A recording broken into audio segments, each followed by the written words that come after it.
Mas a Neuza me pediu, então, para falar um pouquinho de crises emocionais, como fazer para vencer isso.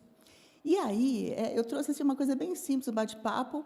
Eu falo muito, tá? Depois eu vou deixar um tempinho para a gente trocar ideias, caso vocês tenham alguma dúvida. Mas o que eu queria falar com vocês? Então, assim, vencendo nossas crises emocionais, transformando nosso entendimento. Bom, crise todo mundo vai ter, porque Jesus mesmo disse que no mundo teríamos aflições. Se ele disse, isso é uma verdade. Ou seja, por mais que a gente faça, por mais que a gente lute, por mais que a gente aprenda, e lógico, cada crise eu vejo que é um degrauzinho para uma escalada, para uma evolução, sempre vai aparecer um degrau novo. Tá? Por quê? Deus quer, eu vejo dessa forma, Deus quer que a gente evolua cada vez mais. Então, as aflições sempre vão fazer parte, e como Jesus próprio disse, tereis aflição. O que vai mudar se a gente transformar nosso entendimento? A forma como a gente lida com essas aflições. Isso, vocês vão ver, faz toda a diferença. Então, eu trouxe um pouquinho aqui para vocês, o tanto que a gente tem estudado e aprendido, e tem ajudado muito nesse sentido, até para entender o que diz na palavra. Né? Muitas coisas dizem na palavra, pá, mas isso aqui, não, é verdade, não, tem que lutar com isso, mas estou remando, parece que eu estou contra a maré, eu estou cansada, não aguento mais, e a gente atende muitas pessoas que chegam assim, cansadas, esgotadas, já fizeram de tudo, e parece que nada dá certo. Então, vamos lá. Aqui. Não vai, meu Deus. Aqui.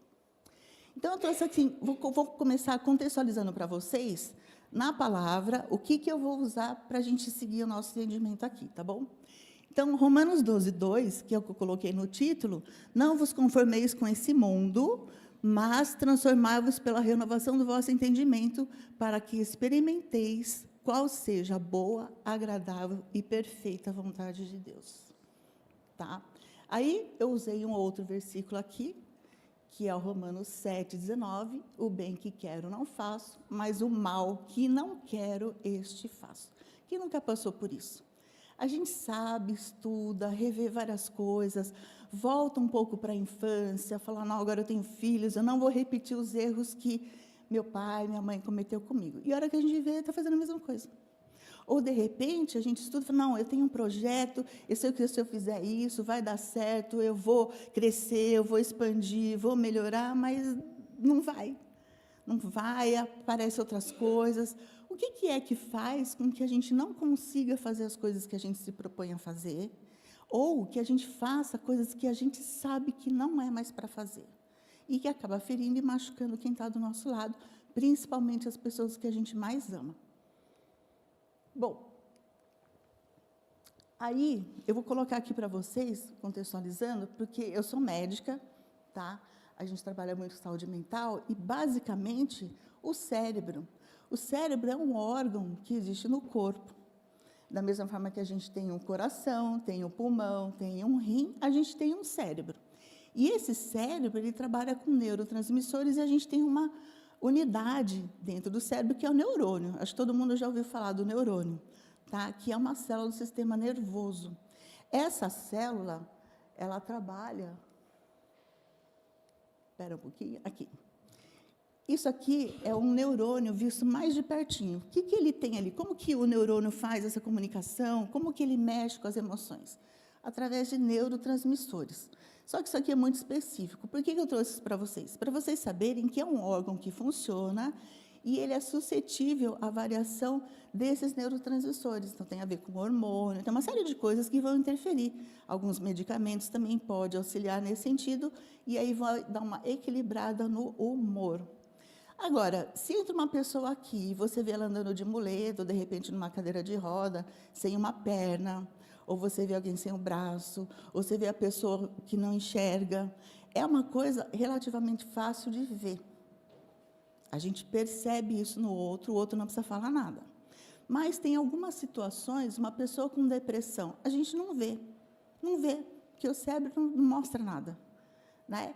Se uma pessoa, por exemplo, surdo, eu acho que a surdez é uma deficiência, acho que é das mais terríveis que tem, porque o surdo, o outro fica irritado com ele, porque ele não ouve, e ele grita.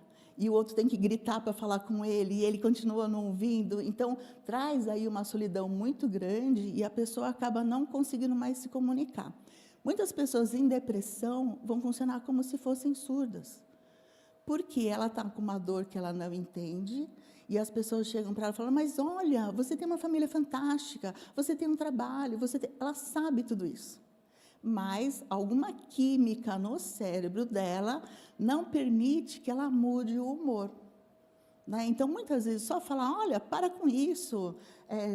Tem gente que ainda fala que é frescura, que é corpo mole, vai fazer uma faxina que sara, né?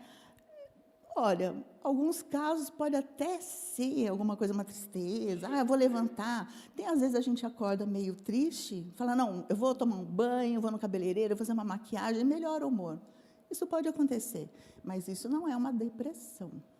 Tá? A depressão mesmo, grave, uma entidade psiquiátrica, ela precisa de tratamento. Então, não é só com conselho, com sai daqui, vamos levantar, abre a janela.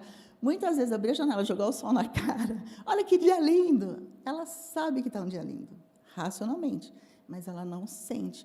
Então, tomar cuidado com isso, porque são coisas que a gente não percebe. Ninguém que vê um cidadão que está na cadeira de roda, que não tem uma perna, vai mandar ele levantar e sair andando. Vai fazer isso. Abre a janela, olha, está vendo? Você tem uma família linda, levanta aí. Não vai fazer isso. E, muitas vezes, na depressão, a gente acaba fazendo por não enxergar.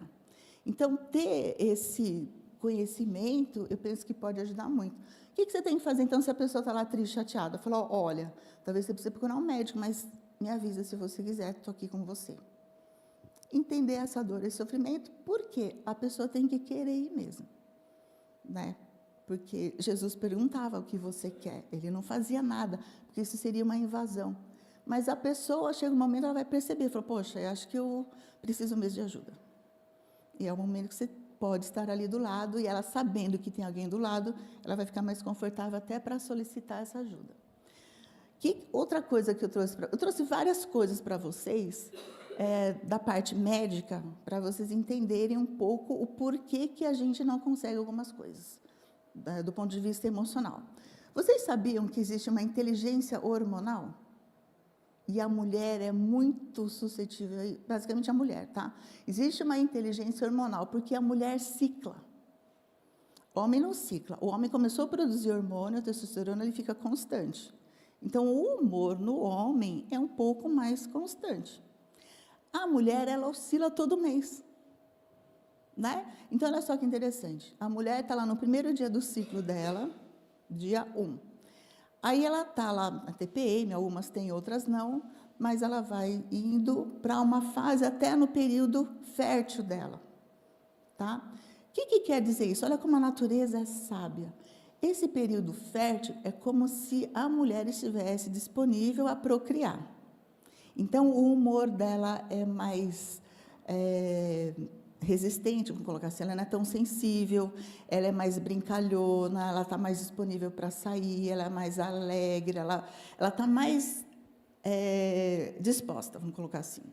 Né? Está mais alegre, mais receptiva. Depois que ela passa essa fase da ovulação, é como se ela pudesse estar grávida, certo? O que o cérebro faz? Agora você fica em casa.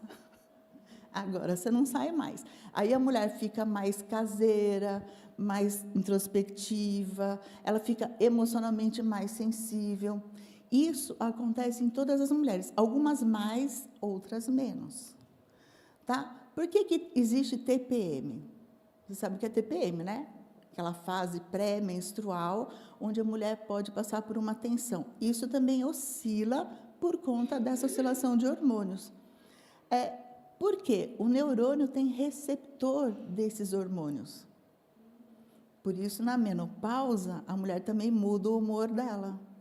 Ela fica mais cansada, ela fica mais caseira, ela não quer sair, ela come mais, fica mais mal-humorada. Então, várias coisas mudam por conta da menopausa, por falta desse hormônio.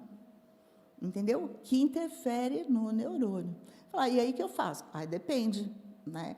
Algumas mulheres podem buscar um medicamento aí, tem medicamento que ajuda. Tem mulheres que durante o ciclo, nessa fase de TPM, é uma TPM muito intensa, ela fica de cama às vezes. Né? Algumas ficam extremamente irritadiças, assim, tipo surta. Né? Então, cada uma vai ter um tipo, mas saibam, é por conta do hormônio. Mas, parênteses aqui, às vezes a mulher também aproveita essa fase, aproveita inconscientemente, tá? Não é de propósito. Mas ela aproveita, já que ninguém vai dar bola mesmo, que é TPM, ela põe tudo para fora. Aí que ela briga mesmo. Por quê?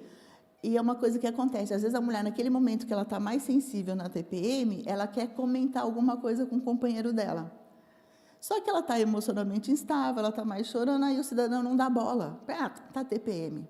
Aí aumenta a dor dela, porque ela está sensível, ela quer falar. Aí o outro não dá bola porque está na TPM. Tá, e por que ela não fala quando não está na TPM? Porque ela acha que não precisa. Louco, né?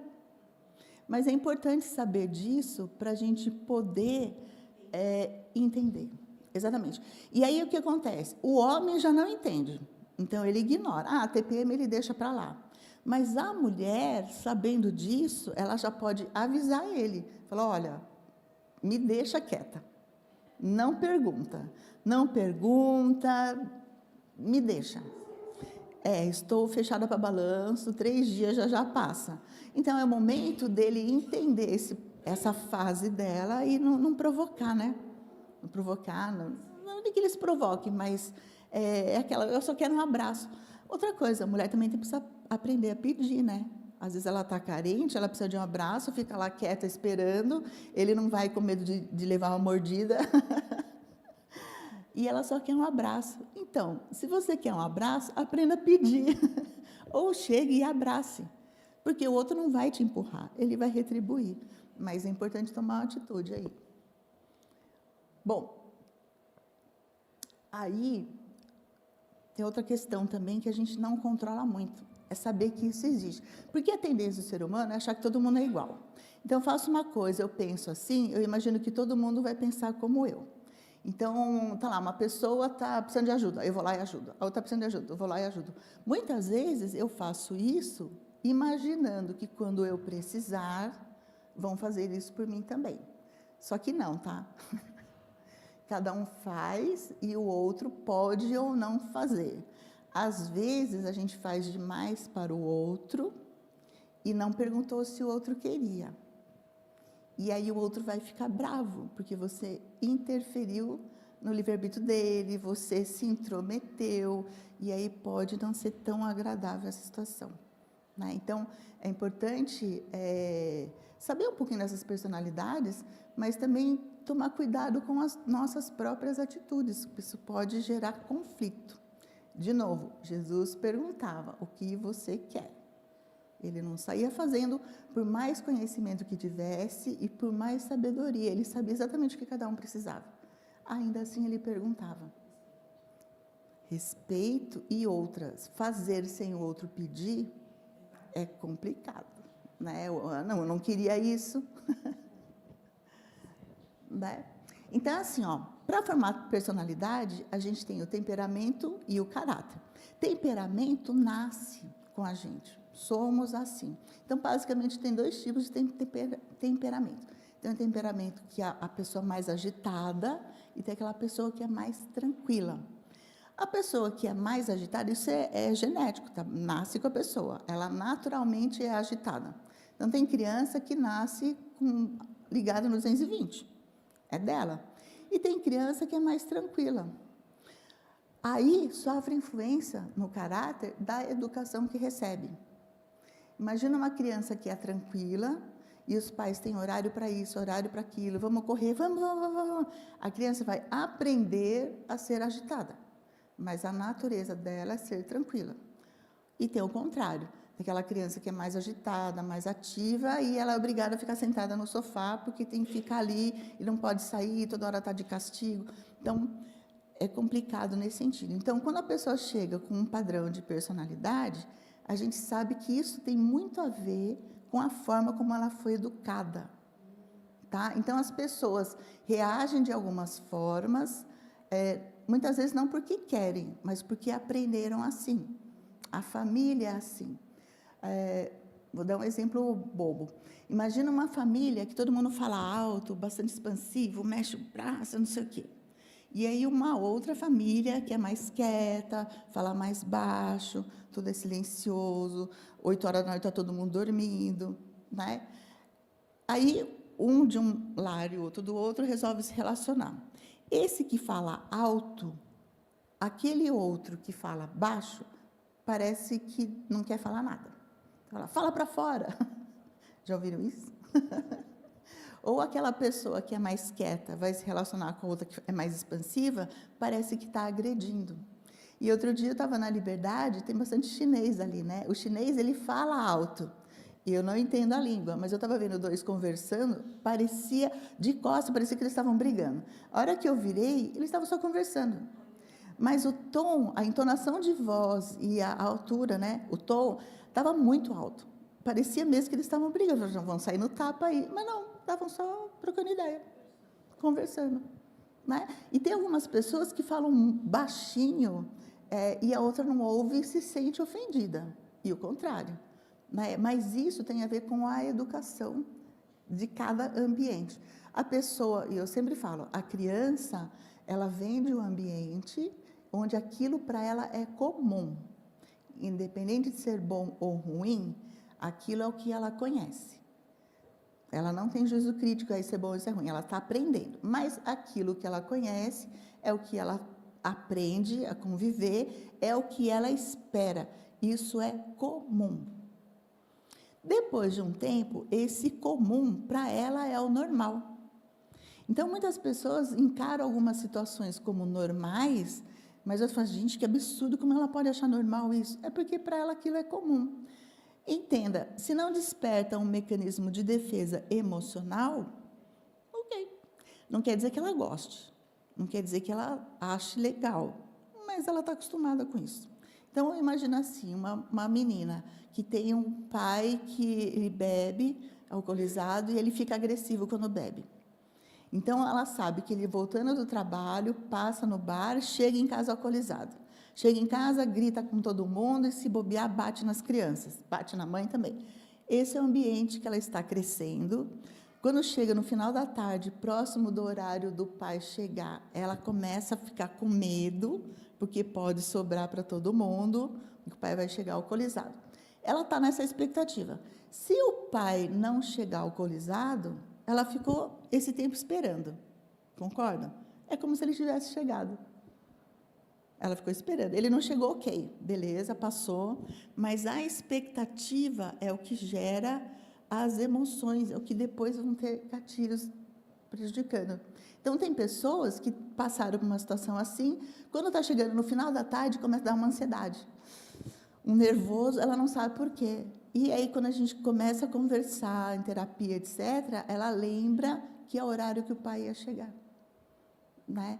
E aí a gente consegue entender, porque ela fica agitada, ela tem algumas aflições, ela fica agressiva com as crianças, ela não sabe por quê, não tem explicação lógica, mas tem aí uma situação da infância, da expectativa de chegar e acontecer alguma coisa. Bom, essa criança, que é comum e essa situação depois fica normal, quando ela cresce, meio que é um padrão que ela vai buscar. Vocês já viram, por exemplo, meninas, né, de pais que bebem, a chance dela se relacionar com um cidadão que bebe? A gente pensa assim, não, nunca ela vai fazer isso. É comum. Aí você pega uma mulher que está se relacionando com um cidadão que bebe, e você pergunta da mãe dela, também, o pai bebia. Às vezes o pai e a mãe bebia. Aí você vai lá, o vô e a avó bebia. Porque, querendo ou não, o álcool, ele dá uma placada, ele dá uma relaxada. Né? Que é terrível, mas é um vício. E na palavra, eu vou colocar aqui para vocês daqui a pouco, está em Gálatas 5,19, né? É obra da carne. Mas, o caráter aqui, né? Falando da personalidade ainda, o caráter tem a ver com as vivências infantis, isso que eu estou falando para vocês. Então, vou dar um outro exemplo bobo. Tem um amigo que ele costumava chegar em casa, o filho dele era bebê, tinha aquela coxinha gorda, Aí ele ia lá e dava uma mordidinha na coxa da criança. Mordidinha para ele, para a criança doía. Essa criança cresceu e quando ela tinha lá uns 5, 6 anos, na escola ela mordeu a bochecha da amiguinha. Só que era a amiguinha que ele mais gostava. E aí imagina, os pais da outra criança chegam, a menina levou uma mordida aqui, fica marcado o dentinho, né? Depois passa, mas na hora fica, assusta. E aí a escola mandou chamar, o que aconteceu, não sei o quê. E aí era porque ele tinha esse hábito. Então, para a criança, esse hábito de dar uma mordidinha na coxa era uma demonstração de afeto. Né? Então, e na verdade era o afeto. O pai estava demonstrando um afeto, só que com mordidinha. Para o pai, não doía, mas a criança doía. Só que para ela, independente da dor, ela estava lá agradando a melhor amiguinha dela. Né? Falou assim, tinha alguma coisa com essa criança? Não, era a melhor amiga dela, sempre juntos. Aí, como ele gostava muito, ele deu uma mordida bem forte. E a gente faz isso, né? A gente vai abraçar uma pessoa que a gente gosta, a gente abraça bem forte, a gente faz isso. Ele foi dar uma mordida bem forte. Vale a pena brigar com essa criança? Não, tem que ensinar. Na verdade, ela está aprendendo de uma forma equivocada. E criança aprende muito mais pelo que ela observa do que pelo que ela ouve. Então, não adianta você dar um sermão na criança. Adianta porque a hora que você está dando um sermão, você mesmo se acalma, não sai gritando. Isso é uma coisa legal. Explicar para a criança por que você ficou bravo. Mas ela vai aprender muito mais no comportamento do que na audição, até porque a criança não tem um contingente grande de vocabulário, ela não tem interpretação de texto. Às vezes ela ouve, mas ela não entendeu exatamente o que quis dizer. Para a criança é assim, está gritando, está bravo comigo, fiz alguma coisa errada, ou está mais calmo, estou de boa. Então, quando a gente vai explicar para a criança por que ficou bravo, a gente está mais calma. Aí a criança acalma. Não quer dizer que ela entendeu uma palavra do que você disse. Mas, e às vezes a gente coloca a criança de castigo, assim, muito tempo. Uma semana. Uma semana para a criança é infinito. A criança não tem noção de tempo. Então, você fala assim, olha, eu vou te dar uma bicicleta no Natal. A gente está em agosto. Ela encostou a cabeça, levantou, já é Natal? Não. Natal é no final do ano. Ela dá um cochilo, enquanto com você amanhã, já é Natal? Não, não é Natal. Porque ela não tem essa percepção, ela fica perguntando toda hora. Você fala, a gente vai viajar a tal data. Já é hoje? Não, não é hoje. Ela dorme de novo. Já é? Não, não é. Para. Aí o adulto vai ficando irritado. Mas porque a criança não tem essa percepção de tempo. O cérebro da criança está amadurecendo. Então, a gente, enquanto criança, ouve muitos nãos, que a gente não entende. Né? E quando chega na fase adulta, muitas vezes parece que o outro vai falar um não, vai dar uma bronca, isso gera uma aflição. Bom, vivência tem a ver com o afeto e a memória. Por exemplo, tem pessoas que, se entrar aqui no ambiente, vai prestar atenção na janela, no ventilador, no tipo de luz. E tem pessoas que não observam nada. Uma vez a gente foi fazer um trabalho, uma prática, né? Numa equipe de saúde da família, várias equipes. Então, tinha lá médico, enfermeiro, assistente social, auxiliar de enfermagem, agente comunitário, tinha toda a equipe de saúde. E a gente fez uma prática assim, colocou um boneco no meio da sala, estava todo mundo em círculo, e a gente falou para eles, desenhe o que você está vendo. Só isso. Um bonequinho em cima da mesa. Algumas pessoas, era uma Minnie, tá? Teve uma pessoa que viu a Minnie e desenhou uma montanha-russa. Falou, o que tem a ver a montanha-russa? Aí ela explicou, não, que a Minnie me lembrou a Disney, e aí me veio a lembrança da montanha-russa que ela achou encantadora. A outra pessoa começou, mais detalhista, começou a desenhar a orelha da Minnie, e aí não deu mais tempo, teve que trocar. Ela começou. Uma outra pessoa desenhou a Minnie, quem estava atrás da Minnie, a janela, a cortina, né? Então, assim, cada um tem um ponto de vista em cima daquilo que foi pedido. O que é legal? Essa pessoa que desenhou tudo, a janela, o ar-condicionado, tudo, ela era assistente social. Então, está adequado para a função dela. O assistente social tem que ter uma visão mais ampla do todo. Ele não pode focar só nesse problema. Ele tem que buscar uma solução, mas ampliar a visão dele. E tem pessoas que são mais focadas, tem pessoas que são mais criativas, isso é muito relativo. E no dia a dia, a gente acaba se relacionando com pessoas distintas também. Vai dar confusão? Fácil, né? Bom, aqui eu quero mostrar para vocês como que funciona essas sensações que a gente tem no corpo, o que seria um gatilho emocional. Então, alcança aqui. Não vai chegar lá. Bom, mas aqui a gente tem, não sei se vocês vão conseguir ver, mas vocês já ouviram o ditado que fala assim, cachorro mordido de cobra tem medo de linguiça? Já ouviu? Ou um outro, para quem não ouviu esse, que é mais do interior, mais antigo assim, gato escaldado tem medo de água fria. A ideia é a mesma, tá? Uma vez que você já levou uma mordida de cobra, você ou o cachorro, no caso, você jogar uma linguiça para ele, num primeiro momento, aquela linguiça vai lembrar a cobra, ele vai sair correndo. Então, aqui, a gente tem um cidadão olhando a cobra, tá? O olho, ele percebe a cobra, e vai mandar a informação para o cérebro, tá? Uma vez que chega no cérebro, ele vai para uma área que deflagra o nosso mecanismo de defesa emocional, que é a amígdala do cérebro. Então, a gente tem, no passo 1, o olho, no passo 2, o tálamo, que chega no cérebro, o 3 vai para a amígdala. Na amígdala é mecanismo de defesa. Então, isso é muito rápido. Então, tem que defender rápido. Por que o mecanismo de defesa tem que ser rápido? Imagina que vocês estão andando na praia, descalço, e vocês pisam em alguma coisa que espeta seu pé. Se você for pensar, é um prego, é um caco de vidro, é um graveto, até pensar, raciocinar isso, já furou o pé, já era. Então, você encostou em alguma coisa, na hora você tira o pé. É rápido. Da mesma forma, se você estiver mexendo em alguma coisa no fogão, e esquentar o braço ali, na hora você tira. Aí não interessa se o que tinha na ponta era uma frigideira, se tinha óleo, se tinha água fervendo, voa tudo, porque na hora você vai reagir e defender o braço e tirar.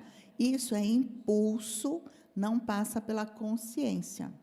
Então, o mecanismo de defesa é alguma coisa que não se pensa para reagir, simplesmente reage. Tá? E aí, a amígdala, ela passa primeiro, a informação que viu a cobra passa primeiro para a amígdala, porque ela tem que definir que tipo de defesa ela vai ter. Daí, vai para o corpo, da amígdala vai para o corpo. Então, vai dar batedeira, a boca vai secar, todas as reações, o sangue vai para a perna para sair correndo, vai ter uma série, a respiração muda, uma série de reações que vão deflagrar por conta dessa imagem borrada que apareceu na amígdala. Isso que vai para o corpo é o 4. O que é o 5? A imagem que forma no córtex.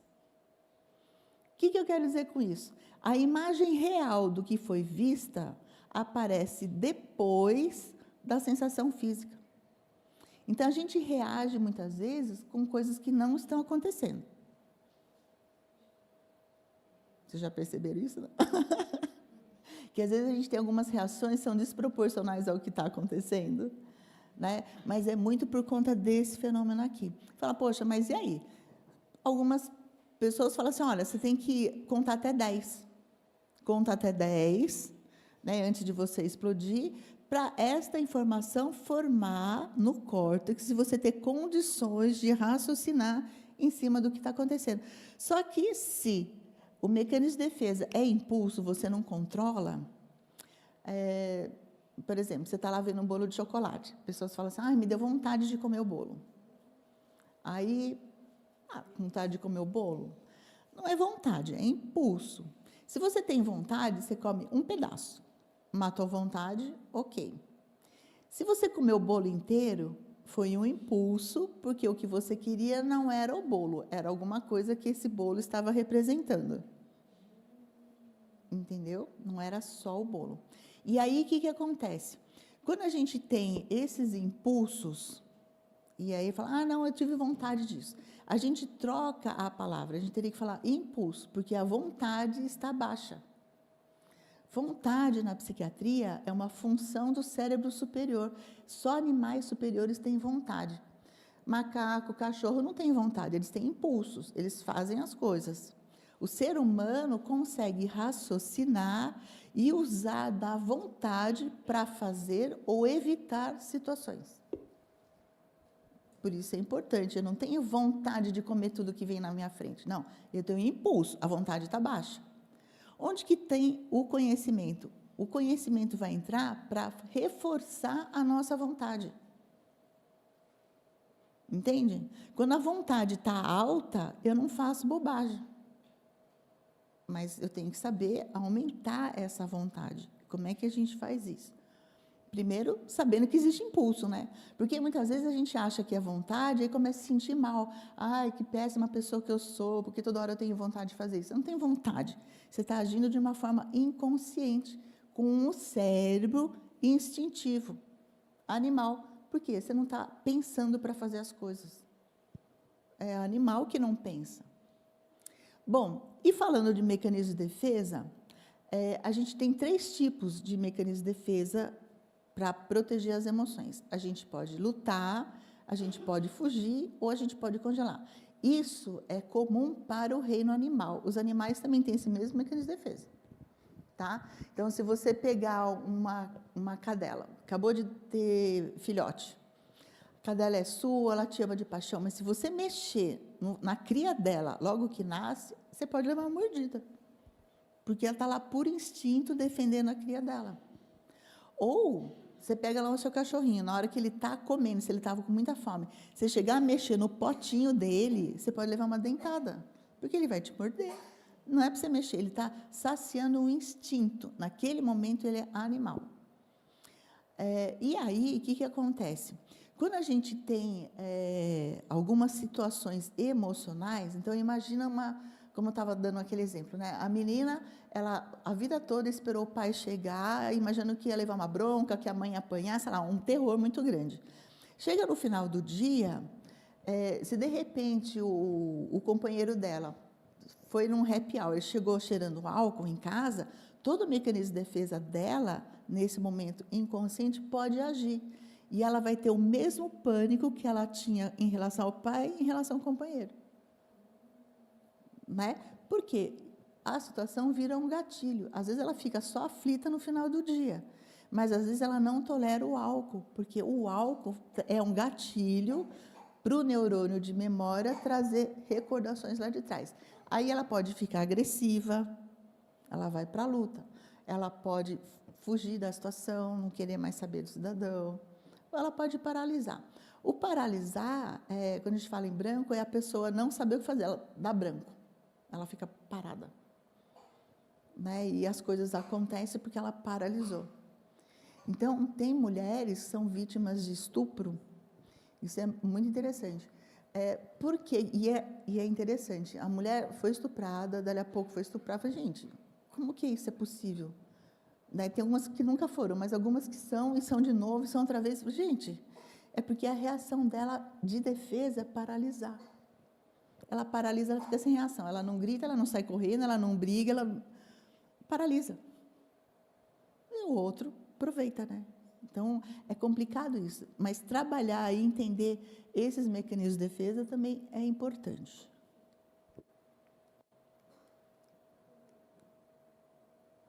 Bom, aqui agora eu vou falar um pouquinho, como eu estava colocando. Personalidade tem a ver com a educação, tudo isso envolve vocabulário, envolve várias coisas. Tem pessoas que, dentro do núcleo familiar, tem uma forma de se expressar. E aí vai para outro núcleo familiar, né? A esposa traz o outro grupo familiar com outra forma de se expressar. Isso pode dar confusão, tanto em núcleos familiares como em comunicação homem e mulher. Mulher às vezes fala uma coisa imaginando que o outro está entendendo, mas o outro às vezes não está entendendo, ele só não sabe que não entendeu. Ele ouve e acha que entendeu. Um exemplo bobo é assim, a mulher chega e fala para ele assim, amor, o que você quer ganhar no Dia dos Namorados? Aí ele fala, nada, não precisa se preocupar com isso. Mas já que ela perguntou, ele pergunta também, e você? Não, nada. Ah, então tá bom. Os dois responderam a mesma coisa, certo? No dia, ela chega e traz uma lembrancinha para ele. Ah, nossa, amor, não precisava. E ele não comprou nada. Só que ela vai ficar chateada porque ele não comprou nada. Mas ele não comprou nada porque ela falou nada. Foi a resposta dela. E ele entendeu o nada. Só que o nada que ela falou é o mesmo nada que ela agiu. Nada muito importante, nada muito caro, nada muito trabalhoso, não um nada seco. Só que ela falou nada. Né? Vai dar confusão? Vai. Ele vai entender? Não. Por que você está bravo? Foi você que falou. Ah, mas, poxa, você nem lembrou. Então, fica complicado. Então, ajustar essa comunicação é importante. Depois de alguns anos, o casal acaba se ajustando. Mas saber disso antes já ajuda muito. O outro não é obrigado a falar. E mesmo eu atendo, às vezes, casais de muitos anos de relacionamento, 15, 20 anos, a mulher fala, mas ele não sabe que eu não gosto disso. Você já falou para ele que você não gosta? Não, mas ele está comigo há 20 anos. Mas se você não falou, o que você faz para mostrar para ele? Ah, eu fico emburrada, faço careta, fico séria. Ele vai achar que é gases, ele vai achar que é TPM, ele pode achar qualquer coisa. Se você não falar, ele não vai saber. Né? Em relação, eu coloquei ali algumas coisas para eu lembrar, mas no café, às vezes o cara está lá trabalhando muito, em casa, né? Agora o home office é muito comum. Aí ela chega, amor, quer um café? Vamos tomar um café? Aí ele fala, não quero. Aí ela fica chateada. Mas fica chateada por quê? Ela convidou ele para tomar um café. Ele não quer café. O que ela queria? A companhia dele. Mas ela não falou. Ela podia falar assim, ah, então eu quero a companhia. Ó, se eu pegar um café, eu posso sentar do seu lado?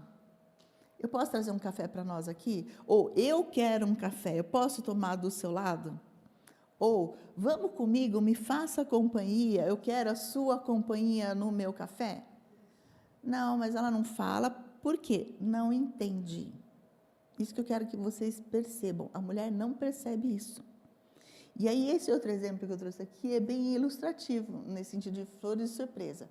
Imagina duas amigas conversando, e elas falam assim, nossa, eu ia ser a mulher mais feliz do mundo se o meu marido me desse flores de surpresa. Ah, mas pede para ele então. Ah, mas se eu pedir, ele vai dar porque eu pedi, não vai ser surpresa. Tá, mas então a surpresa é mais importante? Ah, a surpresa é mais importante. Tá. E se ele chegar aqui agora, falar, amor, tenho um mês de viagem na Europa agora, vamos pegar tudo e vamos embora agora. Não, mas agora? É agora. Não, tem que fazer a mala. Não, a gente compra tudo lá. Não, mas agora, não dá, eu tenho que ir para casa, eu tenho que estar comendo cachorro, eu tenho que ver como ficam as crianças. Não dá. Não, pera, você não falou que queria surpresa? Que a surpresa é maior que essa? Não, mas, não, pera, tão surpresa assim também não. Não, eu acho que eu gosto de flores. Ah, eu acho que é flores. Tá, então imagina que ele traz para você um buquê lindíssimo de flores do campo. Ah, flor do campo? Não. Flor do campo, de surpresa, hein? Mas flor do campo, não. Ah, você não gosta de flor do campo? Não. Que flor você quer? A rosa. Ai, rosa, esse é o máximo. Então, imagina que ele traz um buquê enorme de rosas amarelas de surpresa para você. Ah, não, amarelo não. Tá, então ele te traz, olha, para paz, para um relacionamento feliz, ele vai te trazer um buquê enorme de flores brancas de surpresa. Ah, mas branco? Ah, é muito puro, não. Tá bom, que cor você quer? Eu quero vermelho. Ah, vermelho. Então, ele te traz um buquê enorme de rosas vermelhas de surpresa. Não, mas acho que um buquê, não, é muito grande, não vai ter onde pôr, vai ser caro. Tá bom. Então, ele te traz meia dúzia de rosas vermelhas de surpresa. Não, mas não, acho que não precisa tanto, acho que uma rosa. Uma rosa. Então, ele vai te trazer uma rosa vermelha de surpresa. Ah, mas com esse papel... A ideia é a seguinte, a pessoa não sabe exatamente o que ela quer, mas ela cobra do outro que descubra. E a culpa é do outro. Então, é importante refletir, quando a gente se comunica, qual foi a causa da discussão, da briga ou do desentendimento. Muitas vezes a gente atribui ao outro um vazio que o outro não vai preencher. Né? Não tem como o outro preencher esse vazio aí. Vamos aqui. Bom, aqui são as áreas do cérebro. Isso aqui é bem legal, porque o olho, ele olha. Quem vê é o cérebro. Então, assim, a gente tem o nervo óptico, só que o nervo, ele traz a informação do que está sendo visto aqui, através da luminosidade que entra, e manda para o cérebro. O ouvido, a mesma coisa. O nervo auditivo, ele percebe o som e leva para o cérebro. É o cérebro que vai interpretar isso daí. Se eu estivesse aqui falando, sei lá, japonês para vocês, alguém entende japonês aqui? Se eu estivesse falando japonês, vocês não são surdos. Mas, bom, ela está falando alguma coisa, mas para mim não faz sentido nenhum. Não fazer sentido e não ouvir é a mesma coisa para o cérebro. Não fez sentido, é igual não ouviu. E aí ele não vai guardar, não vai ter isso na memória. Depois, como ele guarda, depois pode ser que ele, entendendo, faça algum juízo daquilo, pelas figuras, pelos gestos, sei lá. Ele pode até ter uma interpretação disso, mas ele não vai entender, né? E aí, as interpretações vão variar de acordo com o que aprendeu, como que foi essa evolução do cérebro. Então, tem uma coisa que a gente sente, a gente percebe, e aí representa no cérebro se aquilo é bom ou não. Né? Então, julgamento é ruim? Com certeza. Mas a gente não pode tirar todo o julgamento, senão a gente bebe água sanitária achando que é água. Água sanitária não é água. Aguardente não é água. Né? Então, um pouco de juízo crítico a gente tem que ter. Julgamento não é juízo crítico. Tá? A gente não deve discriminar. Mas fazer o juízo crítico é importante. E aí, como eu estava colocando aqui para vocês, Mateus 12:33, ele fala assim, ou fazei a árvore boa o seu fruto bom, ou fazer a árvore má o seu fruto mau. Porque do fruto se conhece a árvore. Então, o cidadão, ele tem muitas características da família de origem. Né? E ali tem aquela família toda ali com óculos. Perceba que até o cachorro usa óculos. Ele acaba adquirindo o padrão de comportamento da família. Quando eu fiz o curso de homeopatia, existe homeopatia veterinária. Né? Então, os animais também podem ser tratados com homeopatia. E uma coisa que o professor sempre lembrava, assim, muitas vezes, o medicamento do animal que está sofrendo é o mesmo medicamento do dono. Porque o animal, ele se identifica com uma pessoa na família. Pode ter 10 pessoas na família. Tem uma pessoa que ele se identifica. Aquele é o dono dele. E muitas vezes o padrão de comportamento que faz esse animal sofrer é a mesma coisa do dono. Tem uma sintonia nesse sentido. Né? Aqui, o que eu quero mostrar para vocês? Estão vendo essa figurinha de baixo aqui? Está o cidadão lá, pedreiro, o pai, e o filho observando. O filho está observando e ele imagina que quando ele crescer ele vai ser pedreiro igual ao pai. Só que o pai está imaginando o filho sendo engenheiro, porque ele não quer que o filho seja pedreiro como ele. E isso a gente vê nas famílias que muitas vezes o filho objetiva, ele admira o pai e ele quer fazer a mesma, ele quer ser o pai. Ele quer ser admirado por esse pai fazendo a mesma coisa. E às vezes o pai briga com ele porque quer que ele seja outra coisa. Só que essa criança não sabe o que é ser engenheiro, não faz parte da vida dele, ele não sabe o que é isso. Ele sabe quem é o pedreiro, que é o que ele quer ser. Então, quando a criança fala assim, eu quero ser pedreiro igual você, quer dizer, eu te admiro. Só que às vezes os pais não entendem assim, né? Lógico, nessa idade ele vai querer ser igual ao pai. Ele crescendo mais um pouco, talvez ele queira ser engenheiro. Mas às vezes a gente briga porque não dá esse tempo de compreensão para a criança. Né? Então, aqui, eu trouxe aqui para vocês obras da carne, porque são várias, né? Inimizades, desavença, está tudo listado, ira, egoísmo, dissensão, facção, glutonaria, bebedice, lascívia, pornografia, tudo ali. Ali não diz o que é pior do que o quê. Não tem uma ordem. Isso aqui é pior que aquele. Não. O que nós, ou eu, interpreto isso? Quando a gente vai para a obra da carne, entenda que isso é uma busca de um prazer imediato. Todas essas situações dão um prazerzinho momentâneo. Não são legais, mas trazem isso, uma satisfaçãozinha momentânea. Então, se o indivíduo tem um sofrimento, ele tem uma angústia, obras da carne funcionam como uma válvula de escape. Então, ele vai beber, ele vai comer, ele vai ter sexo, ele vai fazer fofoca, ele vai brigar com alguém. Porque na hora que ele faz isso, a energia expande e ele acalma. Ele acalmando diminui a tensão. Por isso é uma situação de prazer.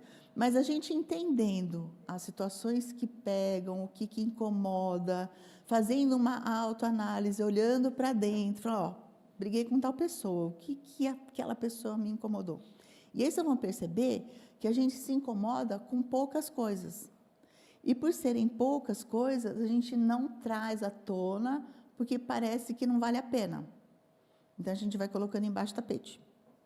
Então, um exemplo que eu sempre coloco é assim, imagina que eu chamo vocês para fazer uma caminhada, e eu falo assim, eu vou passar na sua casa às 5 horas da manhã, a gente vai caminhar o dia inteiro descalço. Sentir a terra, legal, vamos lá, gente. 5 horas da manhã, descalço, eu passo na casa de vocês. E a gente começa a andar. Concorda comigo que ninguém vai sair chutando pedra? Sabe que vai andar o dia inteiro? A gente vai andar na grama, tomando cuidado, né? Por mais cuidado que tome, andando descalço o dia inteiro, no final do dia, o pé não está inteiro. Ele está meio, prejudicado. Mas foram as pedras grandes? Não, foram as pequenininhas. Então, eu sempre coloco assim, um sofrimento tem a ver com um baú de picuinha. Coisinhas pequenas que a gente vai acumulando, acumulando, acumulando. No Sermão do Monte diz assim, se vocês olham para a luz, o seu corpo estará em luz. Se você olhar para as trevas, o seu corpo estará em trevas. Então, o olhar tem a ver com o pensamento. Se eu penso em coisas boas, o meu corpo se ilumina, tá? Mas se eu pensar em coisas ruins, o meu corpo vai para a treva, ele começa a sofrer. O que eu coloco é assim, se você tem uma referência disso, toda vez que vem uma picuinha, ele vai apagar uma lampadinha. Não apaga tudo, apaga uma lampadinha. Aí você tem que parar, refletir que lampadinha foi que apagou e por quê. Que picuinha foi. Aí você chega na pessoa e fala, olha, poxa, aquilo que você fez, eu entendi assim. Tem uma vez eu encontrei um amigo que fazia muito tempo que eu não encontrava, e ele tinha pintado assim o cabelo dele, a pontinha de loiro. E na época o KLB, não sei se vocês conhecem, mas estava fazendo muito sucesso. É um conjunto popular, era adolescente. Minhas filhas ouviam isso o dia inteiro, então para mim era tranquilo, eu achava legal. Mas eu encontrei com ele, fazia um tempo que eu não encontrava, falei, nossa, quanto tempo, não sei o quê, e ele contando, nossa, seu cabelo ficou ótimo, parece o KLB. Quando eu falei isso, ele fechou o tempo na hora, ficou sério. Aí eu olhei e falei assim, nossa, na hora eu pensei, acho que ele deve estar com algum problema, lembrou de alguma coisa. E até, como a gente é amigo, fazia tempo que eu não encontrava, eu falei, cara, você fechou o rosto, assim, você está com algum problema, precisa de ajuda? Ele falou, pô, você me comparou com o KLB? Ele falou um monte, ele ficou muito ofendido. Falou isso, deixei ele falar. Falei, tá, eu entendi que você não gosta, mas eu não sabia que você não gosta deles. Minhas filhas ouvem, eu não tenho nada contra, eu acho legal, então, vindo de mim, foi um elogio. Poxa vida, não sei o quê, ok, agora eu sei que você não gosta. Imagina que eu não tivesse perguntado nada. Ele ficou sério, né? E eu falei, nossa, acho que ele lembrou de alguma coisa, deixa eu ir embora, estou atrapalhando. E fosse embora, talvez eu nunca mais encontrasse com ele, ou se encontrasse, ele ia mudar de calçada. Ele não ia querer mais me ver, nunca mais. Porque é como se eu tivesse ofendido muito ele. Mas o fato de eu ter perguntado, nossa, você ficou sério, aconteceu alguma coisa? Deu a oportunidade dele falar, senão eu não ia saber. né? Então, falar o que a gente sei, falar, olha, você falou isso, eu fiquei chateada. O que você quis dizer com tal coisa? Às vezes a gente fica chateado, mas não fala nada, e às vezes o outro nem sabe o que falou, nem sabe o que fez. Às vezes não é nem fala, é comportamento. Faz alguma coisa no impulso ou no inconsciente e a gente fica chateado com o comportamento do outro, né? E às vezes sim, em casais, né? Eu sempre falo assim, casamento é de Deus e é só por Deus. Porque um vai servir para ajudar o outro a evoluir. Né? Em Mateus 10:34, não diz? Os maiores inimigos vão estar dentro do seu lar? Por que isso? Para que você evolua. Se for só um colega de trabalho, você troca de trabalho. Se for um amigo, você troca de amigo. Mas se é um companheiro que você decidiu, escolheu para caminhar junto, não é tão simples ficar trocando, né? Então você tem que rever qual é o comportamento que te incomoda. Esse comportamento que te incomoda diz de você, não tem nada a ver com ele. Ele nem sabe o que está fazendo. Mas a pessoa incomodada tem que refletir por que incomodou. E esse incômodo já fazia parte da pessoa antes de conhecer o outro. Ou seja, o outro serviu de gatilho, porque Deus quer que você melhore e evolua cada vez mais. E se não for essa pessoa que você ama, você nunca vai trabalhar isso, né? Então, entenda, você ama o outro, é o comportamento que não gosta, é o comportamento que são as picuinhas que eu estou falando. Não é a pessoa como um todo, é uma atitude, uma fala, uma entonação, um olhar. E aqui, o que a gente busca, na verdade, são os frutos do Espírito. Entendendo um pouquinho como funciona o cérebro, que tem várias coisas que a gente não controla, não quer dizer que então não controla, tudo bem. Não, tem que exercer, como eu falei, da vontade para manter o equilíbrio. Exercer dessa vontade, gente, é ter domínio próprio. Não é? Você tendo domínio próprio, você vai ter mais paciência, você vai ser mais amável, você vai ser alegre. Isso, né? Porque você sabe o que está sentindo, né? E o outro é só um gatilho. O outro não diz de você, mas se alguma coisa incomodou, opa, peraí, deixa eu ver o que é que está me incomodando. Isso é importante, tá? E é isso.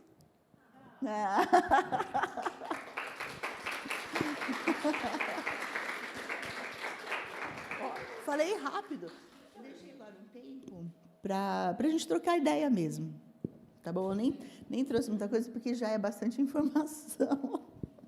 Falei, se eu ficar falando muito, como a Neuza falou assim, você tem até umas 5 e pouco para falar, fala, bom, o assunto desperta perguntas. Então, eu estou aqui disponível, se vocês quiserem falar alguma coisa, perguntar alguma coisa, falar, entendi tudo, se ninguém perguntar nada, pode ser que não entendeu nada, fala.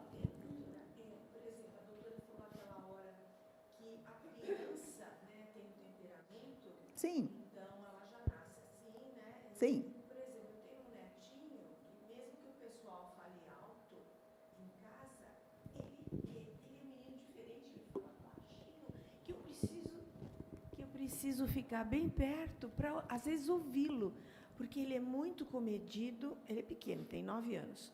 Ele é comedido, fala baixo e todo mundo lá é meio italianado, né?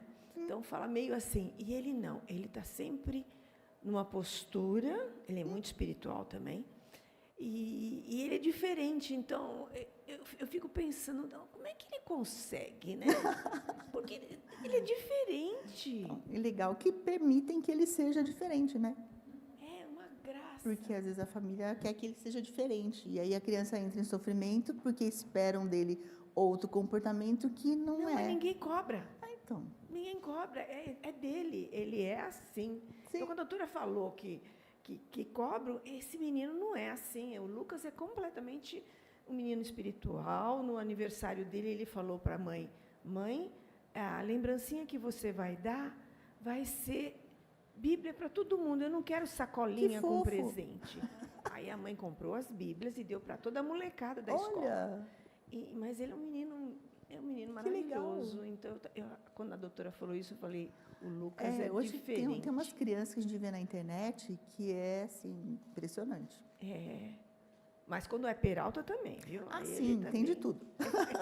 apronta. Tem que estar. Ninguém lhe pergunta. Oi, querida. Oi, Lázaro. Paz. Que bom. Chegaram mais algumas irmãs, né? Isso é Eu também muito posso bom. ficar aqui se não quiser perguntar assim em público, assim.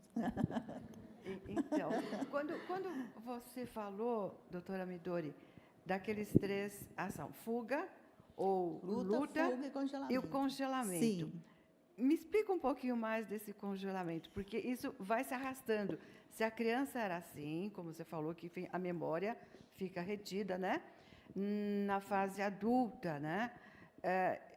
Os comportamentos dela seria assim, pensar demais para tomar uma atitude, às vezes não tem assim uma clareza.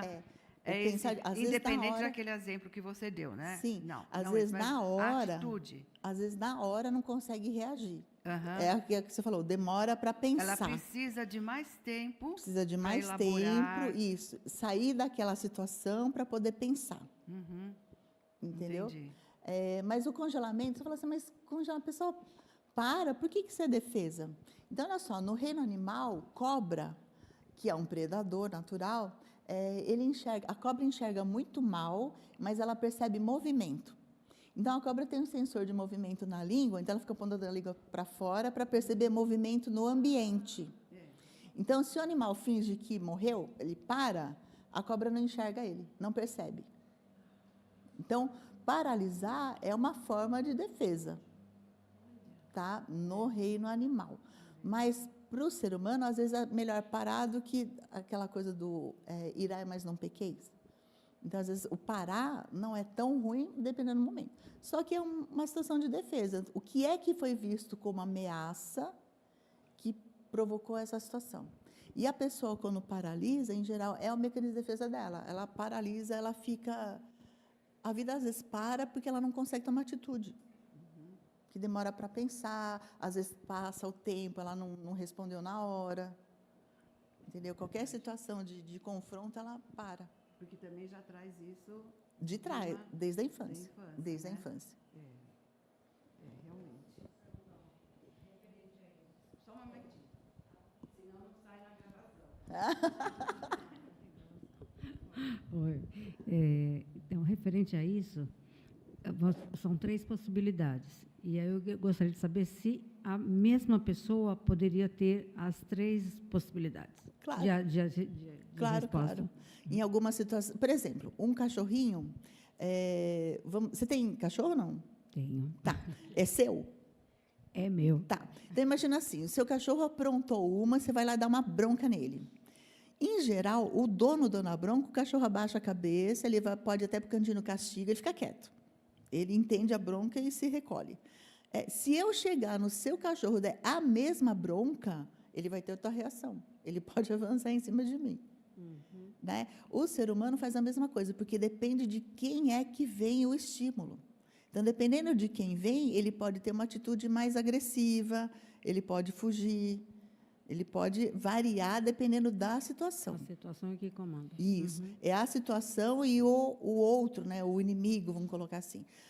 O inimigo que representa para ele vai definir o tipo de reação que ele vai ter. Ok, obrigada.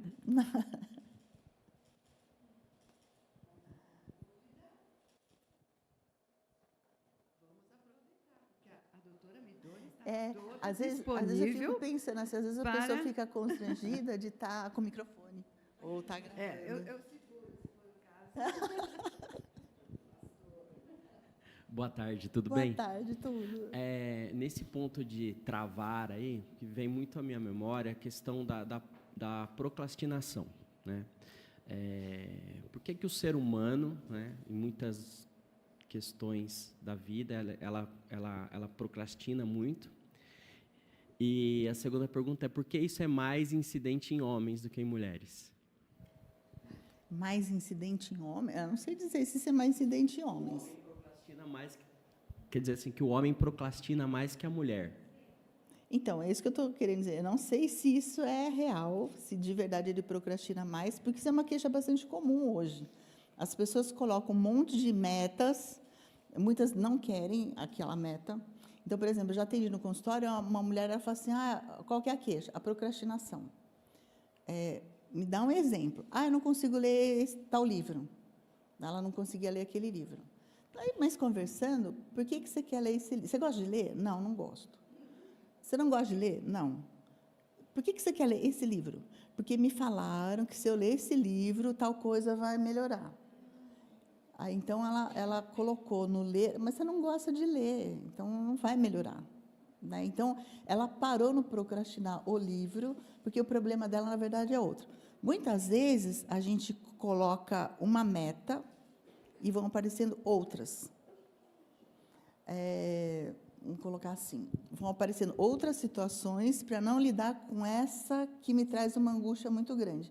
Então, muitas vezes, a procrastinação tem a ver com isso, é ultrapassar os meus incômodos para eu dar conta disso.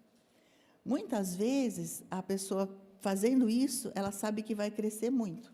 Às vezes, ela tem medo de crescer. Às vezes, ela tem medo de mudar. A mudança não é tão simples. Então, tem várias situações no emocional que vão fazer com que ela evite essa situação. Mas a primeira coisa é entender o que é que ela está evitando e por quê. Se é dela ou se foi imposto. Porque, às vezes, por exemplo, tem pessoas que falam, meus pais querem que eu seja tal coisa. E ele está indo e ele entende que está procrastinando o desejo dele. Mas ele está seguindo o que estão esperando dele. Então, às vezes, não tem uma resposta só. Quando você coloca que é mais homem, talvez o homem tenha objetivos grandes, ele entenda que não está indo. E a mulher tem muitos afazeres, né? Mas a mulher também procrastina. O ser humano procrastina, né? Porque se fizer tudo, muitas vezes coloca muitas metas, né? E não consegue cumprir todas, vai entender que está adiando. Mas se tem algo de verdade que quer fazer, entender por que é que não ultrapassa, isso é uma neurose, né? O que é que está impedindo isso de ir para frente? É o que o apóstolo Paulo dizia, né? O bem que quero, não faço. E o mal que não quero, faço. Então, fico agressivo, brigo, sei que não é para fazer. Mas isso aqui, que eu sei que vai me ajudar, não vai. Aí entender por que não vai. Tem N situações que podem fazer isso. Mas tem tudo a ver com o aspecto emocional, né? De fuga. Está fugindo de alguma situação. Aí tem, por exemplo, tem famílias que o cidadão cresce e ele era a ovelha negra da família. Todo mundo ia bem na escola, ele ia mal. E aí, de repente, ele cresce, consegue se estabelecer e, financeiramente, ele está indo melhor que os irmãos. Mas ele não pode crescer muito porque ele, para a família, é a ovelha negra. Ou seja, enquanto todo mundo não crescer, ele também não pode. E ele pode começar a se auto-sabotar por conta disso. Sério isso? Sério. Às vezes a pessoa nem entende por que está se sabotando. Mas é uma autossabotagem, vamos dizer assim. Deixa de fazer coisas que precisa, começa a dar valor a outras coisas e aquilo que precisa ser feito não faz.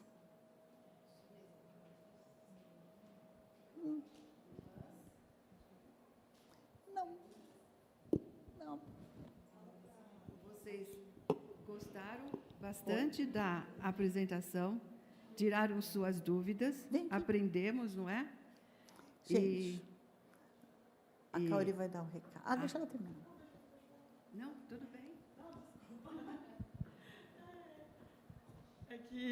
É que o pessoal do Instagram tá perguntando. Eu estou transmitindo aqui no Instagram do Pedro, aí eu vou dar só um recado geral, né? Porque perguntaram ali como vencer na vida, umas perguntas que não tem. Não está dentro do tema, né, que proposto e tal, mas é até bom para quem está aqui, que dá para assistir. O Pedro tem feito lives toda quarta-feira, falando sobre o cérebro, mais sobre isso, né? A gente teve uma reunião ontem até para falar, para ela falar mais, eu falar mais, que eu sou médica também, e aí é legal continuar aprendendo no canal do YouTube, tem muito conteúdo, né, gratuito. E aí, respondendo tá ali, como vencer na vida, que é uma pergunta assim, sei lá. Hã? Acho que fica aqui pertinho dela. Como vencer na vida é uma pergunta muito ampla, mas que todo mundo se pergunta, né? E não tem como desvincular isso de conhecer a Jesus Cristo. Tipo, acho que tudo tem que estar apontando para lá, só que ao mesmo tempo é muito assim, vago, que não é uma pessoa. Como que eu vou lá encontrar, entendeu? Tocar, não existe assim. Então, é uma caminhada. Os vídeos que o Pedro tem gravado no YouTube têm ajudado muita gente, né, de verdade, assim. E nessa busca de autoconhecimento, né, o bem que eu quero fazer eu não faço, e o mal que eu não quero fazer, esse sim eu faço. Todo mundo se pergunta isso, né? Como que eu paro de fazer isso? Como que eu paro de brigar com as crianças, que eu sei que não tem nada a ver, né? Estou descontando na pessoa errada. Estou procrastinando ali as coisas que eu sei que eu tenho que fazer. Então, de onde que vai vir essa força, né? E a força vai estar dentro dessa semente que Deus colocou no seu coração. Então, não vai vir, não é dessa pessoa, não é dessa pessoa, não é daquele cara ali, não vai vir de uma pessoa. Deus vai agir por meio de várias pessoas.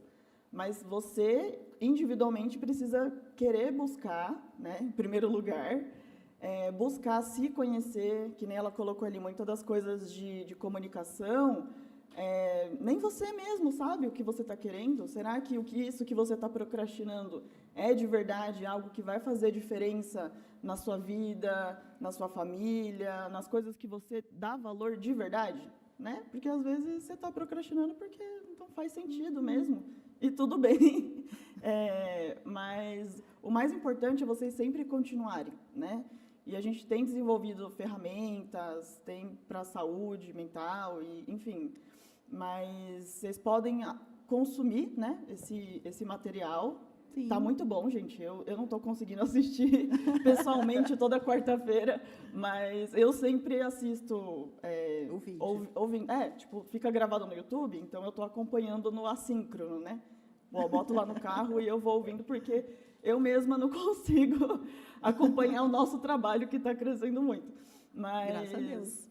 é isso, tá perto dessa fonte de sabedoria, né? A fonte não é o Pedro Nari, não é Midori Nakaori, é Jesus Cristo. Mas a gente tem que sempre estar se alimentando disso para entender qual que é essa semente que tem que brotar para dar fruto, para de verdade você sentir que venceu na vida, de verdade sentir que você está fazendo as coisas certas, com propósito. Enfim, era esse recado final. É isso aí. Assista um canal no YouTube. Muito bom, muito bom. Psicanálise cristã. É isso aí. Eu quero convidar também o doutor Pedro, junte-se à família. A Renata também já é da Renatinha. família, né, Renata? E aqui está o nosso agradecimento. É muito bom tê-los aqui como família. Eu gostaria que o senhor também desse uma palavra. Não é uma palavrinha, uma palavra. Posso falar daqui? Bom, já que está aí... Alguém está com pressa? Não. É que eu falo demais, gente. Se você dá um microfone... Que nem o pastor Almeida, né? Ele falou assim, não dê o microfone, Pedro, para um pastor, porque senão ele vai roubar todo o seu tempo. Bom, gente, boa tarde. Muito obrigado aí pelo convite, né, Neuza? Conheço a Neuza já há uns... Nossa, faz tempo, hein? Uns 7, 8 anos. Eu estava bem caidinha, né? Agora já... É verdade. Mas vamos lá, gente. Eu acho que essa pergunta sobre procrastinação ou como a gente desenvolver melhor a nossa vida, quando a Bíblia fala assim que é para buscar em primeiro lugar o reino de Deus, eu estou falando uma coisa ultimamente que vem muito no meu coração, que valor você está dando para que você possa investir em Jesus Cristo? Então, que Jesus Cristo é o caminho para o reino de Deus. E como é que a gente vai aplicar o que Jesus Cristo está nos ensinando, que é totalmente diferente do que nós conhecemos como ser humano? Então, aqui, como ser humano, a gente aprende vai estudar, vai ser médico, vai ser dentista, vai ser alguém na sua vida trabalhando. São os valores materiais. Então, tem Gálatas 5 ali, mas vai muito além daqui dos prazeres carnais. Mas nós somos educados a buscar fama, poder, dinheiro, pagar conta, ser honesto, nesse sentido. E Jesus Cristo, na verdade, nos propõe a fazer uma coisa totalmente fora do nosso senso comum. Mesmo que a gente nasça numa família cristã, eu nasci numa família católica, minha irmã é católica praticante, enfim. A minha família toda lá, eu fui coroinha, fui batizado, fui crismado, casei numa igreja católica, depois fui em busca deste Deus, que eu não conhecia. Eu conhecia Jesus de ouvir falar desde a infância, mas viver Jesus Cristo é totalmente diferente. Então, nessa trajetória, né, quando você pergunta como é que eu resolvi o problema da minha procrastinação, veio um monte de respostas na minha cabeça. A primeira delas é que eu tive TDAH. Ainda tenho TDAH, por isso que eu falo demais, né? Começo a falar de um assunto, passo para o outro, passo para o outro, passo para o outro. Daqui a pouco, porque o TDAH, se você está focado para querer fazer uma coisa, você vai começar a fazer, passa uma coisa que, nossa, precisa vir para cá. E hoje em dia, se você tiver WhatsApp, Instagram, Facebook, rede social, enfim, você está lá com uma dificuldade, você encontra, daqui a pouco, você olha lá, quando você vê, já ficou 15 minutos, você procrastinou porque você perdeu tempo na sua vida. Então, aí você começa a dar muito valor e se justificar na sua dificuldade, porque nós temos dificuldade, nós temos aflição, e tudo nos tira o foco daquele propósito que nós temos. Então, se você não definir um propósito na sua vida, você vai procrastinar. E quem tem TDAH tem de um costume, aí vira até um ritual. Por que ritual? Muitas vezes não tem nem TDAH, mas vira um ritual. Nós somos escravos de rituais. Então, tem gente que procrastina porque, vou dar um exemplo bem doentio. Pessoas, eles têm transtorno obsessivo-compulsivo, o famoso TOC. Então, ele tem que fazer um ritual de ficar lavando a mão 200 vezes. Eu atendo TOC grave, que a pessoa fica 3 horas no banho, gasta uma barra de sabonete, um tubo de shampoo, um tubo de condicionador, e ele fica procrastinando até no banho. Ele não consegue tomar banho. Tem gente que não consegue sair de casa devido ao ritual. E aí tem as pessoas que têm rituais mais leves. Então, qual é o ritual que ele põe?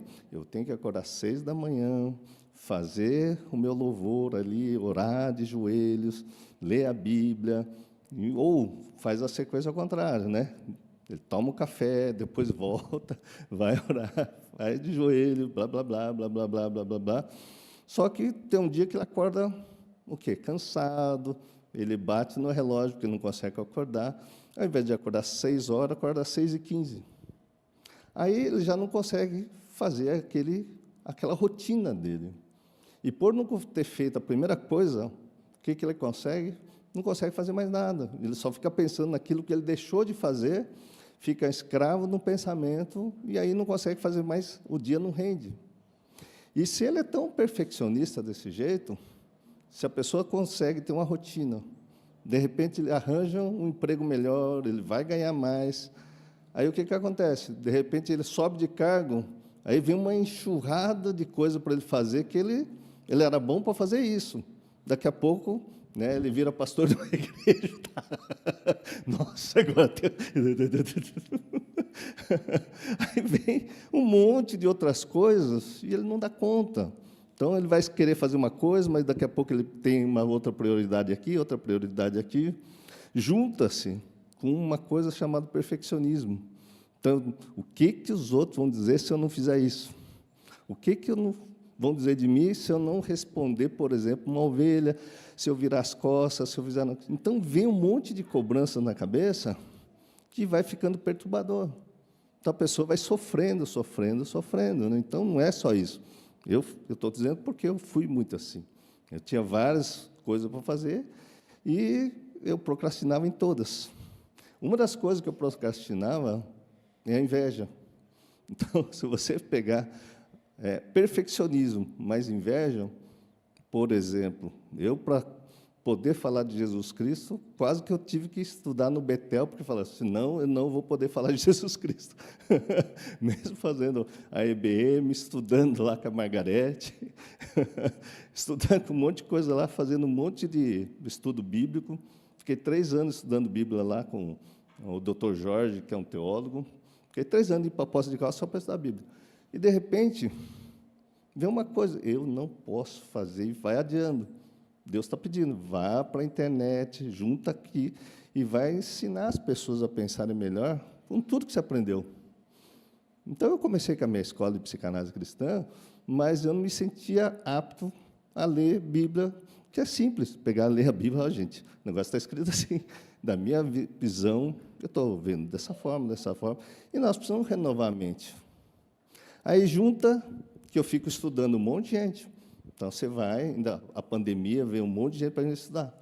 Não tinha o que fazer, você vai ver lá o Hernandes, você vai ver o Rodrigo Silva, você vai ver o Saião, você vai ver as pessoas que são mestres em Bíblia.